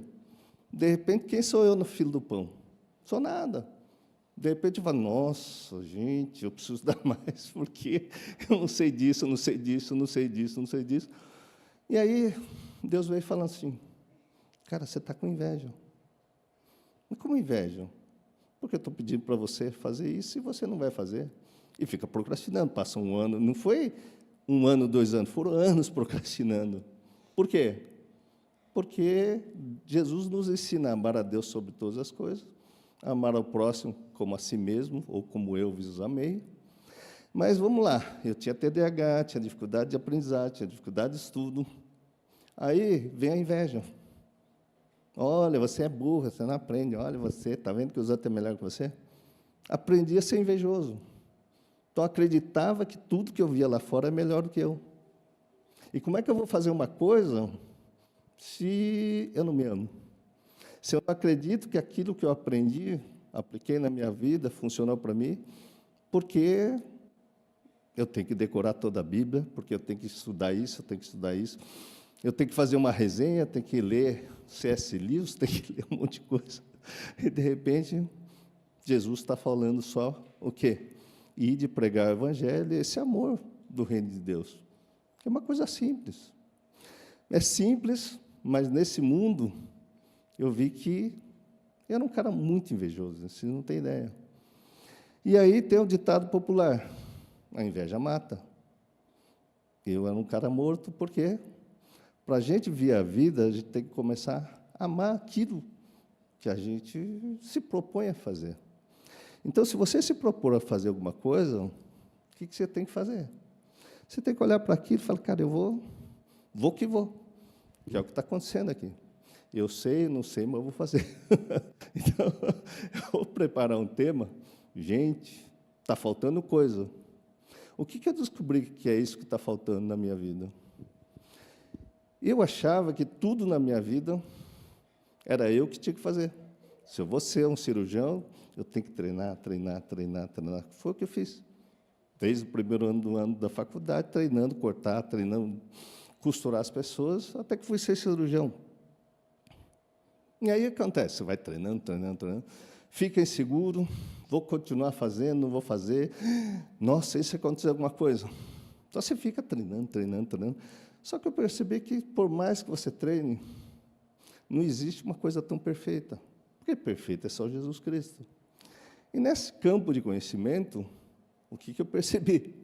Por mais que eu estude, sempre vai ter alguma coisa para estudar. Estudar a Bíblia, então, é uma coisa maravilhosa, porque todo dia que você abre, você aprende uma coisa diferente. Todo dia, toda quarta-feira que eu me proponho a fazer um estudo bíblico, que eu estudo para mim e compartilho com as pessoas, eu chego lá, uau, tem mais coisa. E a hora que eu vou falar, que vem a coisa mais maravilhosa, que é o poder do Espírito de Deus que paira sobre nós. Então, quem vem aqui na frente e começa a falar, sabe que, de repente, começa a sair coisas maravilhosas, que é o Espírito de Deus. Então, o dia que eu descobri isso, o que eu fiz? Eu estava procrastinando 30 anos para escrever um livro, gente. 30 anos. Vai sair agora em setembro. faz desde 93, desde que essa menina nasceu, Deus fala comigo, o dia que você escrever um livro, você vai estar bem. Olha, sem brincadeira, tinha mais de 900 páginas escritas no meu computador, vários artigos, vários capítulos, mas nunca estava bom. Por que não está bom? Porque todo dia Deus renovava a minha cabeça, eu olhava para aquilo e falava, está uma porcaria, está uma porcaria, está uma porcaria. A crítica e a procrastinação andam juntos. Você está entendendo? Então, tinha uma autocrítica assim, ó.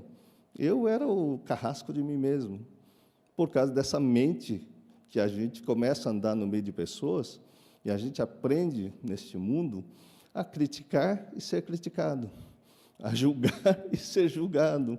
Com a mesma moeda que eu julgava, eu também me julgava.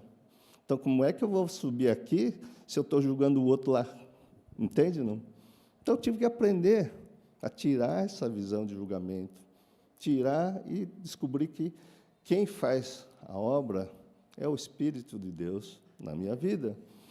E, para isso, na verdade, não é tão simples. A gente tem que negar a nós mesmos. Tem que deixar de ser invejoso e tem que começar a amar aquilo que Deus nos deu. Se Deus me deu esse cérebro, foi por algum motivo. E esse algum motivo foi porque eu amo estudar saúde mental. Eu amo estudar coisas que eu tenho facilidade. Eu tentei, né, quando eu vi aqui o teclado, eu falei, gente, acho que eu vou me inscrever na aula de teclado de novo. Já tentei tocar teclado pelo menos 2 vezes. Eu comecei a tocar a Quinta Sinfonia de Beethoven, pronto, saiu. Aí, daqui a pouco, nossa, está difícil. Porque é treinamento, treinamento, treinamento. Então, o que aconteceu? Eu tentei tocar teclado, tentei tocar violão, tentei fazer um monte de coisa. Mas, veja bem, é um dom que eu não tenho. Eu tinha que desenvolver um talento. E não é tão simples eu que não tenho esse dom, dá para tocar? Com certeza absoluta. Mas eu vou procrastinar muito? Vou. Então, eu tentei ser lutador de judô, karatê, kung fu, tentei entrar num esporte desse, nada deu certo na minha vida, e eu me sentia incapaz. Eu me sentia incapaz para tocar instrumento, eu me sentia incapaz para jogar vôlei, para chutar futebol, era perna de pau, não servia para nada. Aí vem a autocrítica. Então, a gente vai se frustrando em vários campos da vida. Mas, com certeza absoluta, 1 Coríntios 12 está dizendo que Deus dá um dom para cada um, para que cada um desenvolva esse dom. Ó, sem brincadeira, gente, parece besteira, né? Mas tudo isso eu fui fazer mesmo, tentar ser músico, que não deu certo. Jogador de futebol não deu certo. Lutador de boxe, até que fui treinar boxe com o Zumbando, que era treinador do Éder Joffre, né? Então, assim, gente, peguei o melhor treinador, mas não, tomei um soquinho e pronto, já desisti. Acabou a carreira de boxeador. Então, assim, a vida é frustrante, a vida vai ter aflição, mas eu acho que a gente tem que seguir em frente, né? Aí, dentro da área de medicina e de saúde, sem brincadeira, eu tentei ser homeopata, tentei ser acupunturista, tentei ser, sei lá, hipnólogo, regressão de memória, tentei ser um monte de coisa.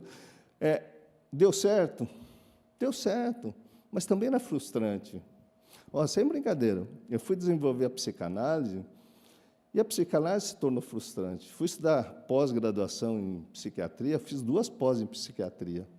Por incrível que pareça, eu fiz 3 anos numa escola, fiz mais 3 anos na outra escola, porque o indivíduo que tem TDAH tem que estudar muito, gente. Então, assim... Mas, como eu gosto, eu falei, cara, vou estudar. Mas o que acontece com a nossa autocrítica? É muito grande. E, nesse caminho, o único caminho que eu encontrei que me trouxe paz, e agora eu posso dizer que eu consegui escrever meu livro, que eu consegui ser menos crítico, que eu consegui ser crica com a minha família, com a minha esposa, parei de procrastinar. E o dia que eu descobri que Deus falou, o dia que você escrever um livro, você vai estar bem, eu achei que escrever o livro ia ficar milionário, ia ganhar dinheiro. Não, eu ganhei um ministério que eu tenho que trabalhar mais do que eu trabalhava antes, mas eu descobri que o livro, no fundo, era eu mesmo. Lá está escrito a minha história de vida, a minha da Midori, mas que eu consegui organizar a minha história aqui dentro. Porque aqui dentro está bagunçado, gente. Então, se você está com a mente bagunçada, né, tentando bater aqui, bater ali, julgando aqui, buscando uma paz que não se encontra, essa paz, verdadeiramente, eu encontrei investindo, e assim, dando valor nos ensinamentos de Jesus. Por quê? Porque quando a gente começa a amar a nós mesmos sem crítica, olhar para o que o outro está fazendo e parar de criticar o outro, porque a minha mente perdia muito tempo julgando a mim mesmo, julgando os outros, olhando a rede social, olhando lá onde cada um está errando, falando, não posso errar aqui, porque o cara está errando. Enfim, mas a Bíblia diz para a gente ouvir tudo e reter o que é bom. E quando eu entendi que eu tinha que investir no reino de Deus, e a única maneira de encontrar esta paz, essa mansidão, esse domínio próprio, parar de procrastinar, e quando eu sentar na cadeira, eu falo, cara, hoje eu vou escrever isso, e vou escrever isso. Eu tenho que estar em paz, gente. Porque se você não estiver em paz, o que acontece? Passa uma mosca, pronto, você já vai se desviar do seu assunto e vai procrastinar absolutamente. Então, mesmo quem procrastina, que não conseguiu fazer a primeira coisa do dia e está num ritual que, se não fizer a primeira coisa, não faz a segunda, ele tem que aprender que depois ele vai fazer isso e ele pode voltar a fazer a primeira coisa que esqueceu, porque são rituais que a gente cria aqui na Terra e, muitas vezes, nesse plano, a gente não consegue mudar. Mas o único caminho é você viver na paz de Jesus. Então, por que muitas vezes eu não seguia Jesus? Eu não tinha valor nisso. O que era o valor que me ensinaram? Que eu tinha que estudar para ganhar dinheiro, para ser um ótimo médico. Eu tenho que estudar para ser um ótimo acupunturista, homeopata e tudo mais. Mas isso não resolveu a minha agonia, a minha angústia, porque acho que a maior coisa que eu aprendi a investir foi na minha família. Porque quando você investe na família, vocês são as mulheres aqui, e até o nome diz, né, mulheres no espelho, porque, por incrível que pareça, se você desenvolve paz na sua família, você tem um porto seguro. O mundo lá fora pode estar em guerra. A política externa pode estar muito ruim, mas você tem um lugar onde você vai repousar sua cabeça no travesseiro. Apesar de Jesus dizer que o Filho do Homem não tem, quem segue ele não tem nenhum travesseirinho para encostar a cabeça, mas você pode construir esse lugar. Porque, da mesma forma que Jesus veio para todos, vai vir para minha esposa, para minha filha, para a Renata, né, que é a filha adotiva, e vai vir para todos aqueles que procuram. Porque a palavra de Deus, como vocês dizem aí, não volta vazio. Quem tem a experiência com Deus, toda vez que você olha uma palavra, coloca na sua cabeça e começa a praticar, isso vai dar fruto. Então, para parar de procrastinar, que acho que é uma boa resposta, nós darmos este valor nos ensinamentos de Jesus, porque nos torna pessoas menos críticas, porque está lá no Sermão do Monte, que eu costumo dizer, e todo dia eu olho para o Sermão do Monte, porque todo dia alguém me dá uma tapa, você está errado, todo dia alguém me critica, todo dia eu me critico, todo dia eu vejo gente, ou eu mesmo falando mal de mim mesmo. Né? Então, eu mesmo estou me difamando aqui dentro. E aí, como é que eu vou me amar se eu não descubro um caminho? Então, Jesus te propõe um caminho. E o caminho, na verdade, é você pegar o que há de melhor para você. Se você é a pessoa que faz o melhor doce, o melhor pudim. Hoje mesmo eu estava falando com uma pessoa lá em Luxemburgo. O filho dele é um excelente cozinheiro, ele tem dons de culinária, tem dons de administrar. Aí eu falei, cara, o meu vizinho lá no Tatuapé, ele tinha um barzinho de esquina que vendia torresminho e vendia feijoada. E daquele barzinho, quantas vezes eu ia lá de sábado para comer feijoada? Pegar a feijoada e levar para casa. Daqui a pouco, de um barzinho, ele montou um pequeno restaurante. Depois, o pequeno restaurante, ele comprou ali a esquina inteira, montou um mega restaurante de comida nordestina. e depois montou um franchise de comida nordestina. Aí você fala assim, puxa vida, o que aconteceu? Nada. Ele simplesmente fez o melhor feijoada, que o pessoal ia buscar feijoada, e de uma feijoada aquilo virou um trabalho para ele. Então, quando você gosta de uma coisa, faça com amor, ame aquilo que está saindo da sua cabeça, que é a sua criatividade, que o dom de Deus vai te dar criatividade. Então, você passa a criar. Então, o que eu quero dizer com isso? Eu fui criticado em falar psicanálise cristã. Todos esses igrejas, esse cara é louco. Eu fui criticado por muitas pessoas da área da psicanálise, porque, primeiro, Freud não se mistura com Jesus Cristo. E Jesus Cristo não se mistura com Freud. E isso tudo não pode ser dentro da medicina. Então, apesar de eu ter sido graduado em medicina, hoje eu trabalho como psicanalista cristão, porque a psicanálise cristã me dá liberdade de ser quem eu quero ser. Entende o que eu estou dizendo? Mas quem tem que acreditar nisso sou eu. E quando eu acreditei, começou a dar fruto. Em primeiro lugar, foi nas minhas filhas, na minha esposa, tá certo? Nas pessoas que estão ali, que a gente consegue ajudar. E, por incrível que pareça, eu tenho que agradecer, porque esse trabalho nasceu dentro e no coração desta igreja.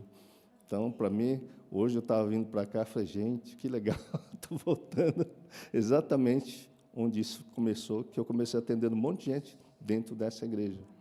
Então, houve muitas curas, né? Foi quando eu também fui fazer uma missão lá, onde está o Almeida hoje, lá em São Bento.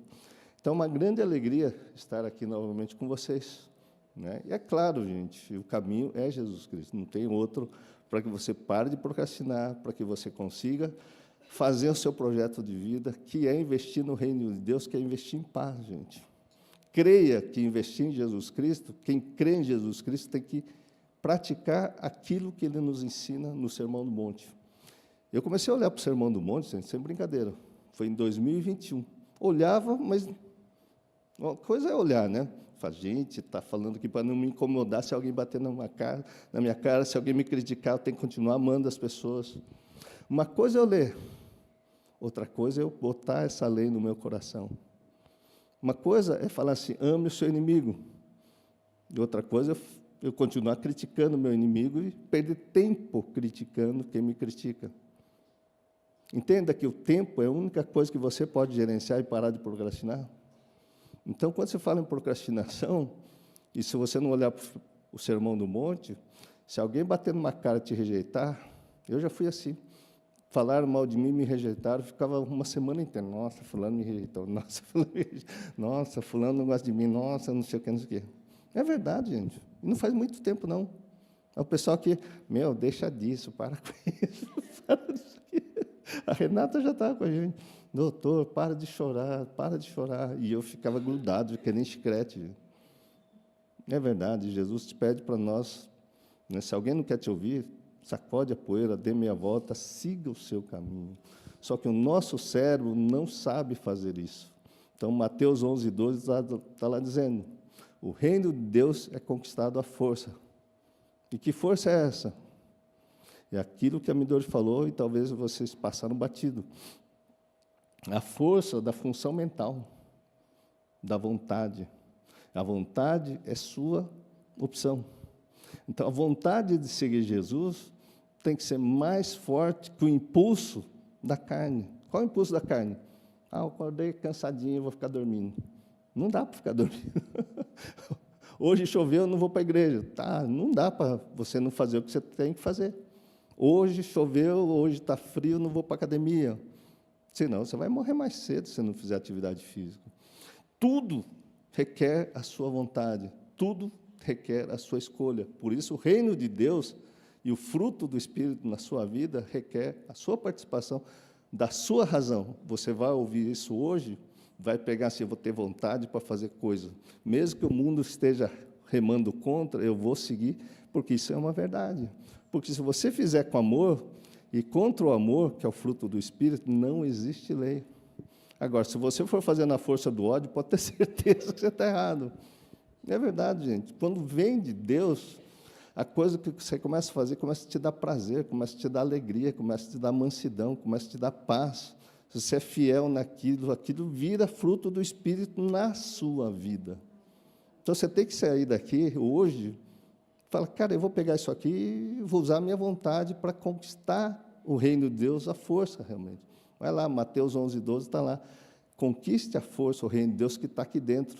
O que é que está aqui dentro do reino de Deus que tem que ampliar? É a sua mentalidade. Renovai-vos transformai-vos pela renovação da vossa mentalidade, que está cauterizada, que está parada, que está procrastinando, que não anda, você ouve a palavra, mas não pratica. Quando eu digo, eu amo Jesus Cristo, eu sou discípulo de Jesus, todo discípulo tem que praticar aquilo que o mestre está fazendo. É colar e colar, colar e copiar. Eu quis aprender cirurgia, fui na melhor escola de cirurgia, eu tinha que imitar o professor. Você corta bem aqui, se você cortar 1 milímetro para cá, você mata o cara. É verdade, o negócio é tão grudado, você tem que passar a lâmina no meio. Então, se não cortar mais para cá, você vai matar. Então, você quer a vida e o caminho é naquele caminho de Jesus Cristo. Caso contrário, a gente volta e morre todo dia ou vive todo dia. Todo dia é um renovo, porque todo dia que eu erro, no dia seguinte eu tenho que me perdoar, olhar para frente e eu não cometer mais o erro. Então, se eu estou pecando, que eu estou errando, não peque mais. Então, eu errei aqui hoje, está ali, o caminho é esse. Porque o caminho de Jesus é o perdão, mas o caminho de Jesus é você pegar o arado e plantar, e plantar, e plantar. Plantar o quê? A semente que Deus lhe deu. Então, se você não pegar lá Lucas 6, aquele verso onde Jesus está caminhando e as pessoas querem ser seu discípulo, e um fala, olha, eu vou despedir da minha família lá, e Jesus fala, não, cara, pegue o arado e siga em frente. Então, foi o que eu aprendi a parar de procrastinar. Tanto difícil ou não tanto difícil, eu vou plantar, vou plantar. Entende? Não? Porque se não focar no que você quer, você não vai parar absolutamente nenhum. E creia que a melhor forma de você parar de procrastinar, entrar no reino de Deus, é investir na sua própria família. Eu falei, e vou falar de novo, casamento é a coisa mais legal que existe. Porque se Deus fala para você aprender a amar, no casamento você tem que amar uma pessoa só, que é sua esposa, ou no caso de você, que é seu marido. E de tabela, se você tiver filho, vai amar seu filho. Você não precisa amar o mundo, você precisa amar só o seu cônjuge, que já é difícil. Muito difícil. É só por Jesus Cristo no coração. Oi? Mas não é impossível. Mas é que está. A Bíblia já diz, Deus já diz que a gente tem que casar e saia da sua casa, junto com a sua mulher, vai lá. Mas para juntar e se tornar uma só carne, vocês têm que ir lá para Gênesis capítulo 6, que está lá que você tem que falar a mesma língua do cônjuge. Se você está falando diferente, está brigando, você não vai construir nada. E se você falar a mesma linguagem com o seu cônjuge aí, o que vai acontecer? O que Deus disse, tudo será realizado na sua vida. E você vai pegar a sua semente, seu marido vai pegar a sua semente, você vai plantar, mas a linguagem universal que serve para todas as pessoas, por incrível que pareça, é a linguagem do amor. Não é que você fala inglês, seu marido fala português. Não, vocês têm que falar em amor. Pronto. Você vai unir em amor. Caso contrário, não existe produção de absolutamente nada. Você pode estar plantando tesouros aqui na terra, mas o tesouro do céu é você aprender a amar uma pessoa só, por incrível que pareça. Então, é isso. Acho que o caminho de nós pararmos de procrastinar é o aprendizado do amor. E muito obrigado.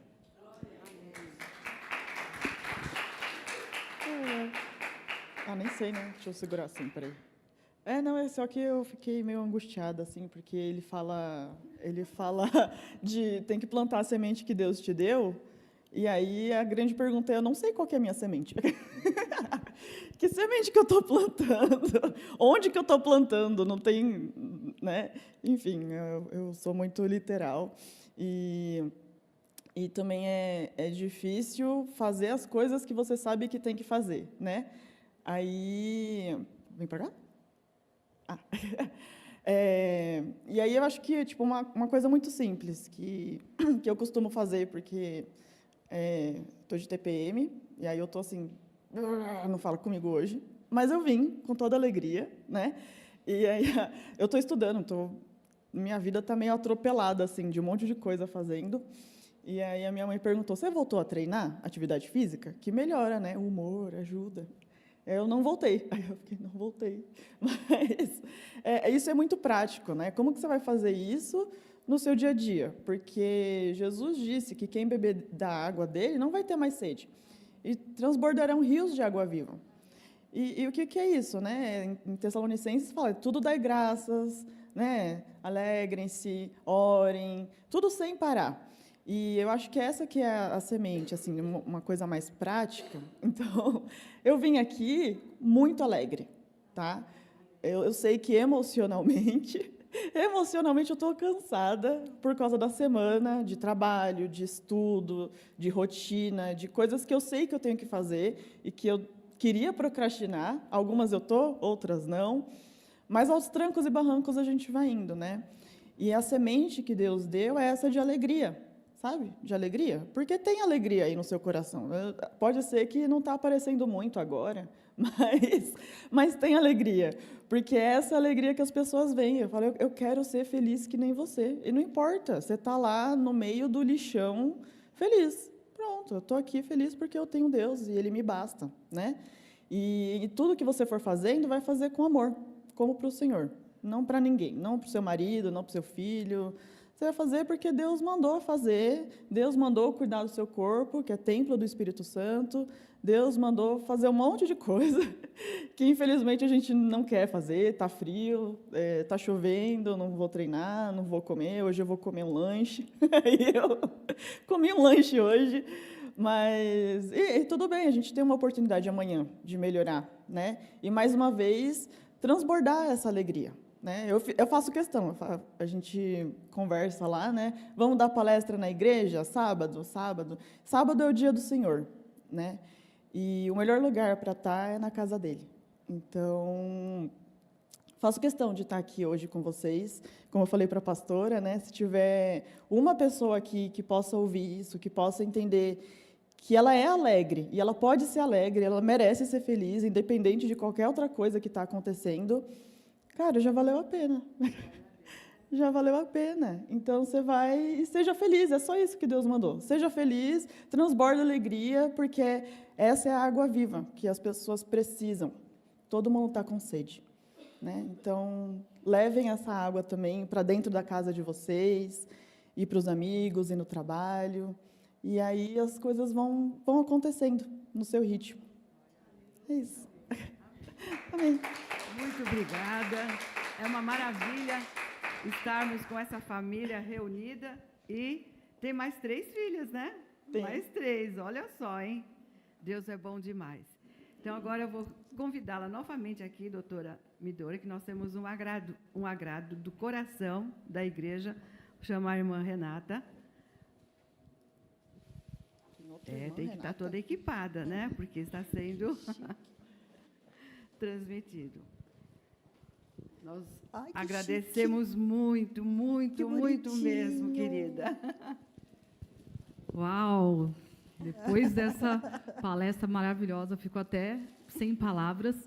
Primeiro, eu quero agradecer ao doutor Pedro, doutora Liliane, pela presença de vocês e a equipe toda. Que delícia ouvir vocês. É até emocionante, porque, ao mesmo tempo que vai despertando o que você vive, vai te dando mais fôlego de vida. Sim. E você vai percebendo que você está no caminho. E eu estava até sentada ali, eles falaram, Renata, você vai fazer o fechamento final. Eu falei, tá bom. Eu falei, Senhor, o que eu vou falar? Mas o Senhor sempre, Ele fala no meu coração. Eu sempre descanso nele. E hoje foi uma correria, cheguei atrasada, e eu quero dar esse depoimento que é muito importante. Eu convidei uma moça que ela entrou em contato comigo, eu sou consultora de imagem, então eu trabalho com mulheres, transformação. E, na verdade, Deus me colocou nesse caminho. Eu fui escolhida, porque eu deixei uma profissão de 22 anos para viver isso, que era uma dor minha, da minha infância, da minha adolescência. E só depois de grande que eu fui buscar o autoconhecimento, que eu pude me conhecer, eu entendi que todas as minhas dores, na verdade, eram um propósito de Deus. Então, todas as minhas cicatrizes, todas aquelas dores, hoje eu olho para elas com alegria, porque eu sei que elas agora transformam vidas. Então, eu ouvi vocês falando sobre o autoconhecimento, e ontem eu estava no Salão da Luz, eu falando, cara, eu estou pegando cada cliente assim, e eu não estou fazendo consultoria de imagem, eu estou transformando a vida dessas mulheres. Porque eu falo que a minha consultoria, ela não é de fora, ela começa de dentro para fora. Então, a mulher não é colocar uma roupa nova, bonita, ela se enxergar, ela se acolher. E Deus, ele tem me usado de uma proporção tão grandiosa, e que eu olhei e falei, caramba, Instituto Onari? Falei, nossa, então eles são escola? E ontem a gente estava falando isso, eu falei, nossa, eu tenho sentido vontade de estudar psicologia, estudar... Aí eu falei, nossa, Deus, isso é uma resposta? Falei, meu Deus, que muito bom isso. E aí eu estava buscando ali, de repente eu abri uma palavra que reflete exatamente o que vocês estavam falando aqui, tudo que vocês trouxeram, que está lá em Romanos 12, 1, que diz, portanto, irmãos, suplico-lhes que entregue seu corpo a Deus, por causa de tudo que Ele fez por você, que seja um sacrifício vivo e santo, do tipo que Deus considera agradável. Essa é a verdadeira forma de adorá-lo. Então, quando ela falou aqui que internamente, mas ela está alegre aqui mesmo, que ela está sentindo alguma dor, é a gente revertir realmente desse amor de Deus, é a gente entender o dom que Ele nos deu. Eu sei que tem muitas pessoas aqui que queria talvez estar falando alguma palavra, pulsa no coração, mas o medo do julgamento, né? O medo de estar falando algo e que alguém vai criticar, muitas vezes não consegue estar aqui, mas eu sou prova viva que eu era uma pessoa tímida, eu não falava, então Jesus é o caminho. Ele é o único que faz você quebrar todas as regras e vir aqui por Ele, pela força dele. Então, você que é tímida, você que pulsa no coração de falar alguma coisa, pode olhar para essa pessoa aqui que ela queria até esconder debaixo de uma mesa, com medo. E hoje eu quero ser voz, hoje eu quero poder trazer o meu trabalho, mas que seja para falar de Jesus para as pessoas. E continuando aqui, Romanos 2, fala, não imitem o comportamento e os costumes deste mundo, mas deixe que Deus transforme por meio de uma mudança em seu modo de pensar, a fim de que experimente a boa, agradável e perfeita vontade de Deus para vocês. Ou seja, é só a gente descansar nele e ter essa intimidade que Ele usou. Vocês estão aqui, não é por acaso. Tenha uma pessoa, mas pode ter certeza que a sementinha de tudo que vocês falaram aqui só aguçou ainda mais o meu desejo e dizer que o Senhor, Ele entende o nosso coração e Ele responde até aquilo que você nem imagina. Mas aí, na hora que eu abro essa palavra e vocês estão falando exatamente a mesma coisa, falei, Senhor, obrigada. Obrigada, e obrigada pela presença de vocês, obrigada pela dedicação, pela entrega. Então, em nome da nossa igreja, eu quero que vocês recebam, é um mimo, é simplesmente para agradecer, com muita gratidão pela presença de vocês, e essa cesta também. Muito obrigada, doutor Pedro, doutora Liliane. Que Deus abençoe a vida de vocês, e que seja a porta para muitas e muitas transformações, que eu tenho certeza que vocês não estão aqui por acaso. Muito obrigada. Glória a Deus. Amém. Obrigada. É muito bom, realmente, ficar juntinhos aqui. E nós terminamos um pouquinho, mas ali nós temos um café, um docinho, mas antes eu vou pedir